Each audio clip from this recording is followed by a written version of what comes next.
Finally the wait is over. Cricket association of Nepal क्यानले 2026मा जुन इन्डिया र श्रीलङ्कामा हुनु गएको T20 वर्ल्ड कपको लागि चाहिँ अब स्क्वाड अनाउन्स गरेको छ र स्क्वाडमा चाहिँ अब रोहित पौडेल क्याप्टेन छन् भने दिपेन्द्र सिंह अहिले भाइस क्याप्टेन छन्। त्यसै गरी सन्दीप लामिछाने भयो, कुशल भुटेल भयो, आसिफ शेख भयो, सन्दीप जोरा भयो, आरिफ शेख भयो, बासिर अहमद भयो, सोमपाल कामी भयो होइन। त्यसै गरी फास्ट बलर करण केसी भयो, नन्दन यादव भयो, गुलसन कुमार झा भयो, ललित नारायण राजवंशी भयो, शेर मल्ल भयो र लोकेश बम टिममा परेका छन्। उमा 15 प्लेयरहरूको स्क्वाड बनेको छ T20 वर्ल्ड कपको लागि, जुन चाहिँ इन्डिया र श्रीलङ्कामा हुनु गइरहेको छ।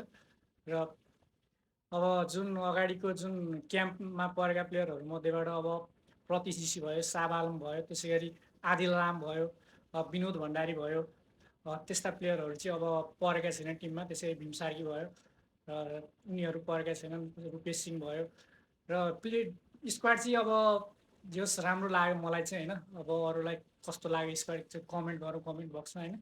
र T20 वर्ल्ड कपमा नेपाल अब इङ्ल्यान्ड, वेस्ट इन्डिज, बङ्गलादेश र इटालीको ग्रुपमा परेको छ र बङ्गलादेशसँगको म्याच अब इन्डियामा हुन्छ कि हुँदैन। अब जुन बङ्गलादेशको जुन अहिलेको जुन बङ्गलादेश भर्सेस BCCI को जुन कन्ट्रोभर्सी छ, अब कन्ट्रोभर्सी भनौँ या के भनौँ, अब त्यसले गर्दाखेरि अब इन्डियामा म्याच हुने नहुने अब टुङ्गो छैन।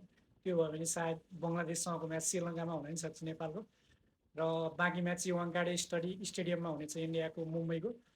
र एकदम रेड सोइल पिच, एकदम ब्याटिङ फ्रेन्डली पिचमा हुनेछ, जुन चाहिँ अब नेपालको लागि अलिक हल्का डिसएडभान्टेज पनि भन्न सकिन्छ, किनकि स्पिन पिच भए भए नेपाललाई केही फेभर गर्न सक्थ्यो। र मिस्ट्री स्पिनर शेर मल्ल पहिलोपटक परेका छन् भनौँ नेसनल टिममा, सायद पहिलोपटकै हुनुपर्छ अनि if I am not wrong.